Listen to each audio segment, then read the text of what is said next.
Assalamualaikum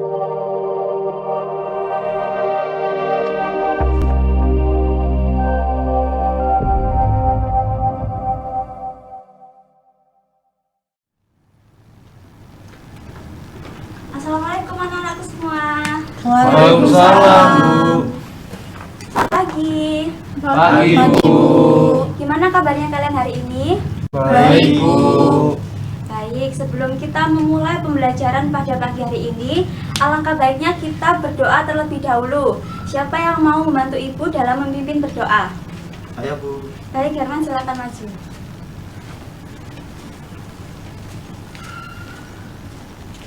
Teman-teman, sebelum kita mulai pelajaran pada hari ini, marilah kita berdoa terlebih dahulu menurut agama dan kepercayaan masing-masing.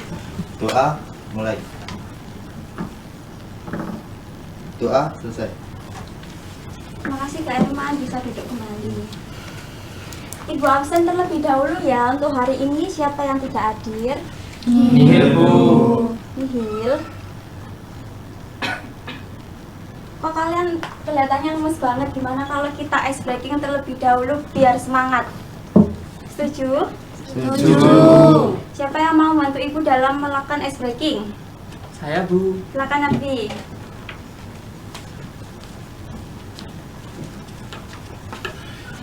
Baik, sebelum memulai pelajaran pada hari ini, mari kita speaking dahulu ya teman-teman. Ya. Boleh berdiri dahulu. Nanti tirukan apa yang saya lakukan ya.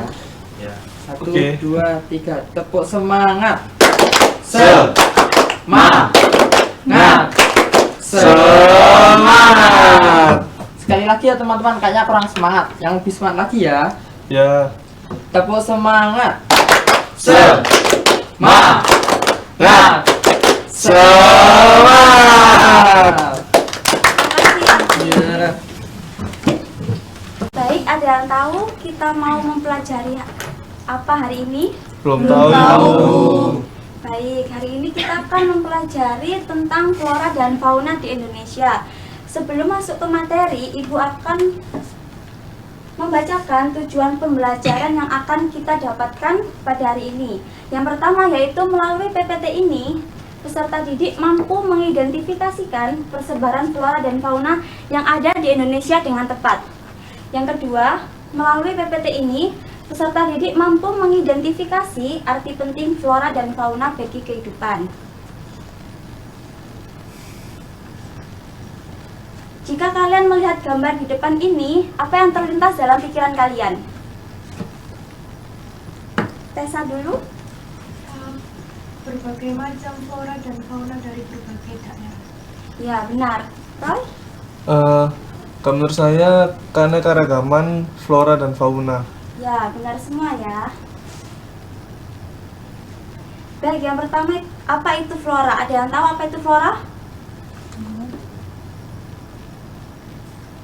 Flora merupakan tumbuhan yang tumbuh secara alami di suatu wilayah atau lingkungan tertentu. Flora dapat mencakup berbagai jenis tumbuhan, mulai dari pohon, semak, rumput, hingga tanaman kecil seperti lumut dan ganggang. Ada yang ingin ditanyakan? Tidak, Bu. Bu, lanjut ya. Berikutnya yaitu fauna. Apa sih fauna itu?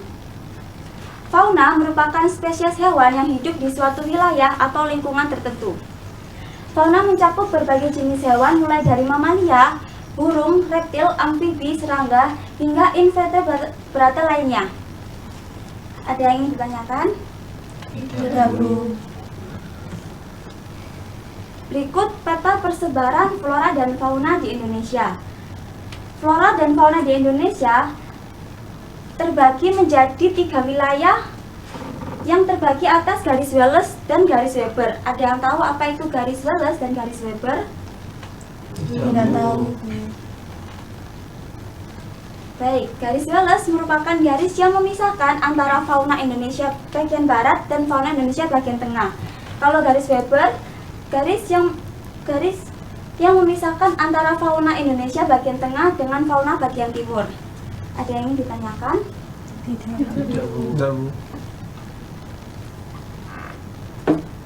Terdapat beberapa faktor yang mempengaruhi persebaran flora dan fauna di Indonesia. Yang pertama yaitu adalah iklim. Iklim merupakan kondisi cuaca pada waktu yang cukup lama dan meliputi daerah yang luas. Ada beberapa unsur iklim yang mempengaruhi persebaran flora dan fauna. Yang pertama yaitu adalah suhu, kelembapan, angin, curah hujan, dan cahaya matahari. Yang kedua yaitu faktor fisiografi. Lalu yang ketiga yaitu faktor edafik. Faktor edafik antara lain mencakup kedalaman lapisan tanah, tekstur dan struktur tanah, muatan materi organik di dalam tanah, derajat keasaman atau pH, dan kejenuhan basah. Untuk faktor yang terakhir yaitu ada biotik. Sampai sini ada yang mau ditanyakan? Belum. Baik, Ibu lanjut ya. Berikut merupakan persebaran flora yang ada di Indonesia. Persebaran flora yang ada di Indonesia terbagi menjadi 4 wilayah. Yang pertama yaitu wilayah flora Sumatera Kalimantan. Yang kedua yaitu wilayah flora Jawa Bali. Yang ketiga, wilayah flora Kepulauan Malaysia yang mencakup Pulau Sulawesi, Kepulauan Nusa Tenggara, Pulau Timur, dan Kepulauan Maluku. Untuk yang keempat yaitu wilayah flora Papua. Berikutnya yaitu persebaran fauna di Indonesia. Persebaran fauna di Indonesia terbagi menjadi 3 wilayah. Yang pertama yaitu bagian barat, yang kedua bagian tengah, dan yang terakhir bagian timur.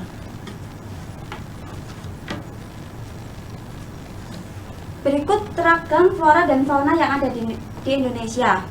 Bisa dilihat di sebelah kiri kalian, itu ragam flora yang ada di Indonesia. Yang di sebelah kanan kalian, itu ragam fauna yang ada di Indonesia. Sampai sini ada yang ingin ditanyakan? Belum.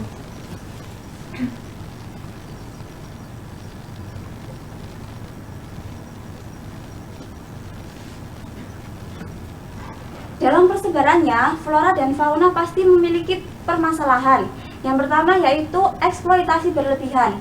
Yang kedua, kepunahan flora dan fauna. Yang ketiga yaitu ada bencana alam. Dalam mengatasi permasalahan yang ada, kita butuh konservasi untuk menjaga agar keanekaragaman yang ada di Indonesia ini tetap terjaga. Berikut pengertian konservasi flora dan fauna di Indonesia. Adakah yang mau membantu Ibu untuk membaca pengertian konservasi? Saya Bu. Silakan, Tamam. Menurut Undang-Undang Nomor 5 Tahun 1990, konservasi adalah upaya pelestarian sumber daya alam hayati secara berkelanjutan agar terpelihara, mampu mewujudkan keseimbangan dan ekosistem dan sumber daya alam hayati. Ada 3 tujuan konservasi, yaitu menjamin kelestarian fungsi ekosistem sebagai penyangga kehidupan, mencegah kepunahan spesies yang disebabkan oleh kerusakan habitat dan pemanfaatan yang tidak terkendali, dan menyediakan sumber plasma nufton atau keanekaragaman genetika. Terima kasih, Tamam. Berikut merupakan persebaran tempat konservasi flora dan fauna di Indonesia. Yang pertama yaitu ada di Taman Nasional Bukit Barisan Selatan. Adakah yang pernah ke sana? Belum, Ibu. Yang pernah. Untuk yang kedua yaitu ada Taman Nasional Gunung Luser. Lalu yang ketiga yaitu ada Taman Nasional Baluran di Jawa Timur. Yang keempat, Cagar Alam Penanjungan di Jawa Barat.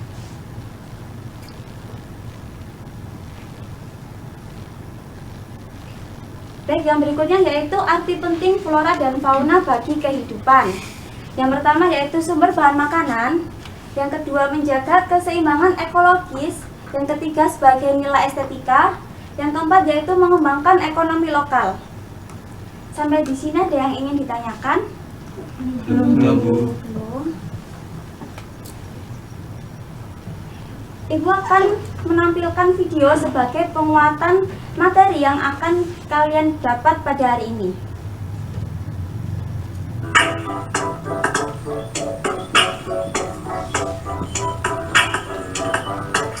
Di samping memiliki keanekaragaman hayati yang tinggi, Indonesia juga dikenal sebagai wilayah yang memiliki keunikan keanekaragaman hayati dilihat dari pola persebarannya. Di dunia, terdapat 6 wilayah atau zona utama persebaran makhluk hidup atau biogeografi, yaitu zona paleartik, zona neartik, zona neotropik, zona Ethiopia, zona oriental atau Asia, dan zona Australia. Indonesia memiliki keunikan karena terletak di antara dua zona biogeografi, yaitu zona oriental dan zona Australia. Zona oriental meliputi wilayah barat Indonesia, yaitu Sumatera, Jawa, Bali, dan Kalimantan. Di wilayah barat Indonesia terdapat hewan-hewan yang memiliki kemiripan dengan hewan-hewan yang terdapat di benua Asia, misalnya harimau, badak, gajah, banteng, dan kera. Adapun zona Australia meliputi wilayah timur Indonesia, yaitu Maluku dan Papua. Hewan-hewan di wilayah ini memiliki kemiripan dengan hewan-hewan yang ada di benua Australia, contohnya kuskus, walabi, platypus, dan kanguru. Pembagian fauna menjadi dua kelompok tersebut didasarkan pada adanya paparan Sunda dan paparan Sahul. Di antara paparan Sunda dan paparan Sahul dapat ditarik garis pemisah yang dinamakan garis Wallace. Garis Wallace merupakan garis hayal yang ditemukan oleh seorang naturalis Inggris bernama Alfred Russel Wallace. Pada tahun 1863, ia menemukan garis Wallace setelah ia menyadari adanya perbedaan antara fauna bagian barat dan fauna bagian timur. Garis ini membelah Selat Makassar menuju ke selatan hingga ke Selat Lombok. Jadi, garis Wallace memisahkan wilayah oriental dengan wilayah Australia.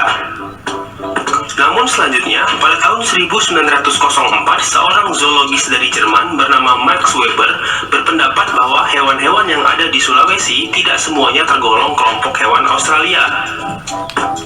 Menurut Weber, di Sulawesi ada juga hewan-hewan yang memiliki sifat-sifat oriental, sehingga ia berkesimpulan bahwa hewan-hewan Sulawesi merupakan hewan peralihan. Selanjutnya, Weber membuat garis pembatas yang berada di sebelah timur Sulawesi memanjang ke utara menuju ke Pulauan Aru. Garis ini kemudian dikenal sebagai garis Weber. Sebagai bukti Sulawesi merupakan zona peralihan, contohnya adalah di Sulawesi terdapat oposum dari Australia dan kera makaka dari oriental. Selain Sulawesi, Nusa Tenggara juga termasuk ke dalam zona peralihan. Hewan-hewan yang terdapat di zona peralihan antara lain babi rusa, kuskus, anoa, komodo, dan burung maleo. Dengan adanya garis Weber, Indonesia terbagi menjadi 3 zona pembagian fauna: Australia, Asia, dan peralihan. Fauna daerah oriental yang meliputi Sumatera, Jawa, dan Kalimantan, serta pulau-pulau di sekitarnya memiliki ciri-ciri sebagai berikut. Yang pertama, banyak spesies mamalia berukuran besar seperti badak, gajah, banteng, dan harimau. Yang kedua, terdapat berbagai macam jenis kera, terutama di Kalimantan yang paling banyak memiliki primata, misalnya orangutan, kukang, dan bekantan. Yang ketiga, burung-burung dapat berkicau, tetapi warnanya tidak seindah burung yang berada di zona Australia, misalnya jalak Bali, murai, ayam hutan, dan ayam pegar. Flora di zona oriental memiliki ciri-ciri yang mirip dengan ciri-ciri tumbuhan Asia, contohnya tumbuhan jenis meranti-merantian, berbagai jenis rotan, dan berbagai jenis nangka. Hutan hujan tropis terdapat di bagian tengah dan barat Pulau Sumatera, serta sebagian besar wilayah Kalimantan. Hal ini disebabkan sejarah geologi bahwa dulu dataran Sunda bergabung dengan benua Asia. Di dataran Sunda banyak dijumpai tumbuhan endemis, yaitu tumbuhan yang... Baik, itu tadi video yang dapat Ibu tayangkan sebagai penguatan kalian pada hari ini. Sebelum masuk ke materi selanjutnya, adakah yang ingin ditanyakan? Saya Bu, Silakan Kak Iin. apa hubungan dari keanekaragaman hayati dan ekosistem yang ada di Indonesia? Baik, pertanyaan yang cukup bagus ya. Jadi gini, keanekaragaman yang ada di Indonesia merupakan fondasi utama bagi setiap ekosistem yang ada. Jadi semakin banyak spesiesnya, semakin stabil juga mereka dalam berekosistem. Bisa dimengerti? Terima kasih Bu. Baik, ada yang ingin ditanyakan lagi? Cukup Ibu. Cukup. Baik, untuk yang selanjutnya yaitu Ibu akan membagikan latihan sebagai penguatan yang dimana materi yang telah kalian dapatkan pada hari ini. Untuk mengerjakan LKPD ini, kalian bisa mengerjakan secara berkelompok untuk pengerjaannya kita sepakati berapa menit? 10 menit. 10 menit. Oke, sekarang bisa duduk secara berkelompok sesuai dengan kelompok yang kemarin dibagi.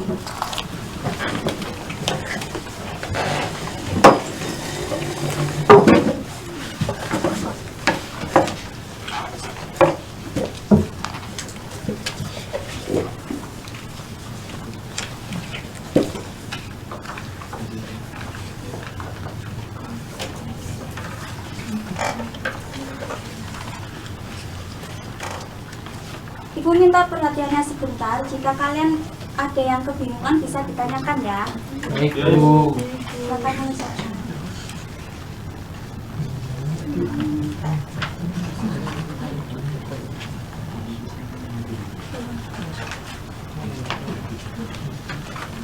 Bu, izin bertanya Ibu.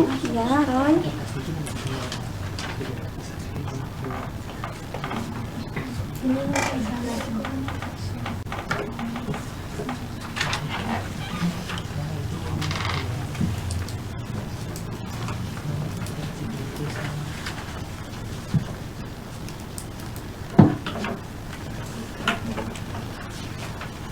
Sudah paham, Roy? Amin Bu, terima kasih. Kalau ada yang kebingungan bisa ditanyakan ya.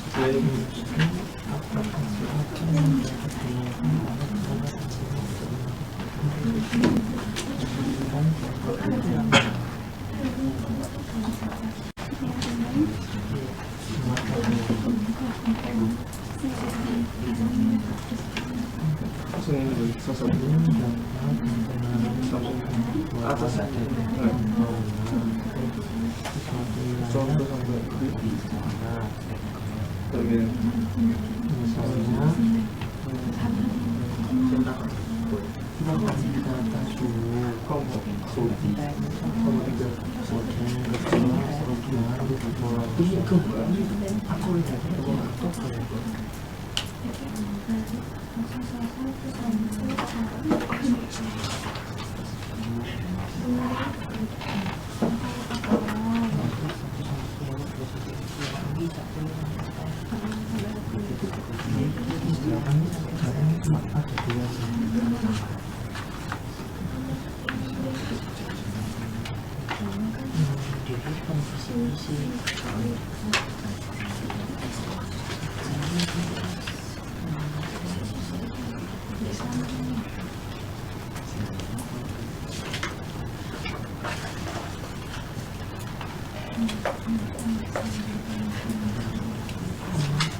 rasa waktunya sudah habis. Kalian bisa mempresentasikan hasil yang sudah kalian diskusikan secara berkelompok. Adakah yang mau maju duluan untuk presentasi? Atau mau dari kelompok 1? Iya, silahkan kelompok 1. Untuk kelompok yang lain bisa diperhatikan ya.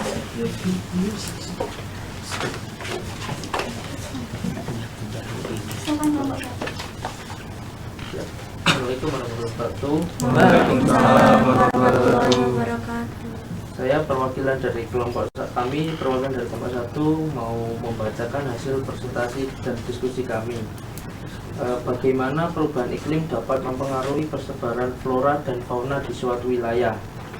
Perubahan iklim dapat mempengaruhi persebaran flora dan fauna di suatu wilayah dengan berbagai cara. Misalnya, yang pertama yaitu peningkatan suhu untuk mempercepat perubahan dalam ekosistem, kemudian migrasi spesies ke wilayah yang lebih dingin. Kemudian yang kedua yaitu perubahan pola hujan. Pola hujan dapat mempengaruhi keberadaan tumbuhan dan hewan yang tergantung pada pola tersebut, mengakibatkan pergeseran habitat dan kompetisi baru antara spesies. Mungkin ada yang mau ditanyakan dari kelompok lain? Kelompok lain adakah yang ingin ditanyakan? Ada, cukup. Cukup. Baik, saya akhiri dari kelompok 1. Terima kasih. Wassalamualaikum warahmatullahi wabarakatuh. Waalaikumsalam. Masih tepuk tangan ya. Untuk kelompok yang selanjutnya, kelompok 2 bisa maju untuk mempresentasikan hasil diskusinya.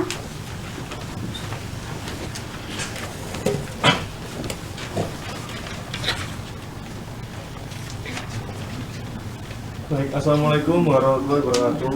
Waalaikumsalam warahmatullahi wabarakatuh. Sedang kami dari kelompok 2 mempresentasikan hasil diskusi. Jelaskan adaptasi apa yang dapat dilakukan oleh flora dan fauna untuk menghadapi perubahan iklim dan berikan contoh konkretnya. Oke. Salah satu adaptasi yang dilakukan adalah pergeseran habitat, di mana makhluk hidup berpindah ke wilayah yang lebih sesuai dengan kondisi iklim yang baru. Mungkin contoh adalah tumbuhan yang biasanya hidup di dataran rendah dapat berpindah ke ketinggian yang lebih tinggi untuk mencari suhu yang lebih dingin. Selanjutnya, adaptasi perubahan dalam siklus hidup atau perilaku, misalnya adalah beberapa spesies burung imigran dapat berjalan imigrasi mereka untuk menghemat waktu dan energi. Baik, mungkin ada yang bertanya? Silakan. Jadi apa saja sih contoh adaptasi pada flora dan fauna? Menjawab pertanyaan dari kelompok 3. Flora dan fauna dapat melakukan berbagai adaptasi untuk menghadapi perubahan iklim. Contohnya, 1. Perubahan pola migrasi, 2. Perubahan dalam siklus reproduksi, 3. Perubahan perilaku makanan, 4. Penyesuaian morfologi, kelima, ekosistem yang lebih dinamis. Semua adaptasi ini merupakan upaya alami untuk bertahan hidup dan mengoptimalkan kesempatan dalam menghadapi perubahan iklim. Maka bisa diterima jawabannya. Baik, terima kasih. Apakah ada yang lain? Cukup. Baik, kalau gitu kami akhiri. Wassalamualaikum warahmatullahi wabarakatuh. Waalaikumsalam warahmatullahi wabarakatuh. Selanjutnya kembali kelompok 3. Untuk kelompok yang selanjutnya yaitu kelompok 3 bisa maju untuk mempresentasikan hasil diskusinya.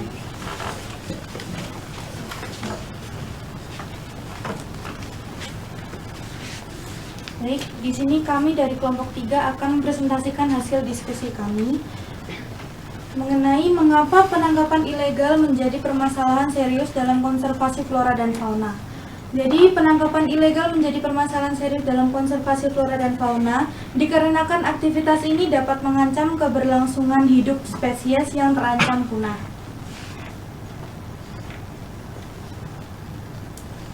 Penangkapan ilegal bisa mengakibatkan penurunan populasi secara signifikan dan bahkan kepunahan spesies. Hal ini juga merusak ekosistem karena mengganggu keseimbangan alami antar berbagai spesies. Selain itu, penangkapan ilegal seringkali terjadi karena permintaan pasar atas produk-produk hewan dan tumbuhan yang langka, seperti gading gajah, tanduk badak, atau satwa eksotis lainnya, yang memicu penangkapan ilegal secara masif. Sekian presentasi dari kami, apakah ada yang ingin ditanyakan? Cukup. Baik, sekian dari presentasi dari kelompok kami. Terima kasih. Wassalamualaikum warahmatullahi wabarakatuh. Waalaikumsalam warahmatullahi wabarakatuh. Terima kasih kepada semua kelompok yang telah memaparkan hasil diskusinya. Dapat diketahui bahwa flora dan fauna memiliki arti penting bagi kehidupan kita. Adakah yang mau membantu Ibu untuk menyampaikan kesimpulan yang telah didapatkan pada hari ini? Saya Bu. Silakan Pak I. Jadi kesimpulan yang dapat saya ambil adalah peta persebaran flora dan fauna terbagi menjadi 3 wilayah yang dibatasi oleh 2 garis. Yang pertama yaitu garis Wallace, kemudian yang kedua yaitu garis Weber. Persebaran flora di Indonesia terbagi menjadi 3, yaitu paparan Sunda, paparan Sahul, dan peralihan. Sedangkan persebaran fauna di Indonesia terbagi menjadi 3, yaitu bagian barat, bagian timur, dan peralihan atau bagian tengah. Selanjutnya terdapat arti penting flora dan fauna bagi kehidupan. Yang pertama yaitu sebagai sumber bahan makanan, selanjutnya untuk menjaga keseimbangan ekologis, kemudian yang ketiga sebagai nilai estetika, dan yang terakhir untuk mengembangkan ekonomi lokal. Terima kasih Pak I. Ada yang mau ingin ditanyakan? Jika tidak, kalian bisa kembali ke tempat kalian masing-masing. Untuk LKPD-nya bisa dikumpulkan lagi ya.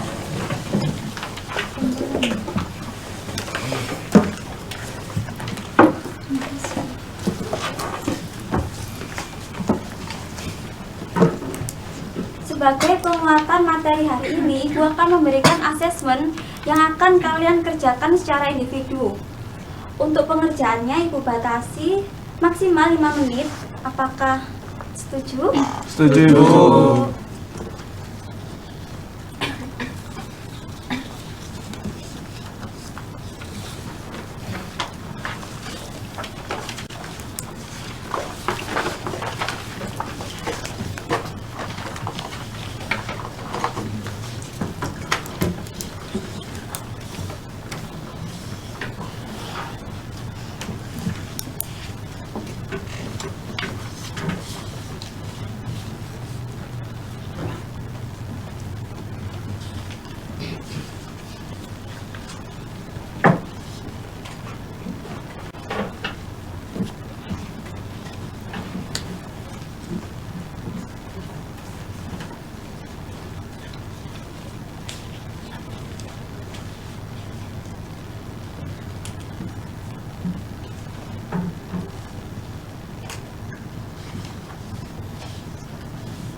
Baik, Ibu rasa sudah habis waktunya. Bisa dikumpulkan ya asesmennya.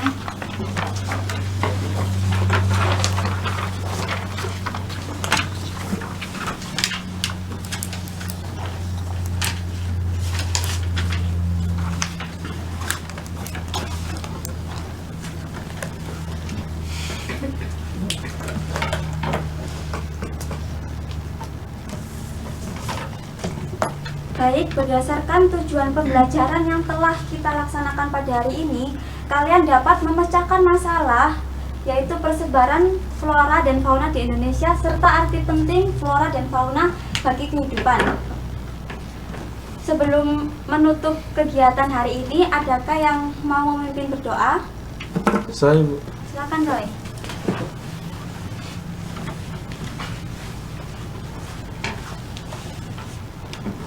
Baik teman-teman, sebelum kita akhiri pembelajaran pada hari ini, alangkah baiknya kita berdoa sesuai agama dan keyakinan masing-masing. Doa mulai. Doa selesai. Terima kasih ya, Roy. Bisa duduk kembali. Sekian dari Ibu untuk pembelajaran hari ini. Wassalamualaikum warahmatullahi wabarakatuh. Waalaikumsalam warahmatullahi wabarakatuh.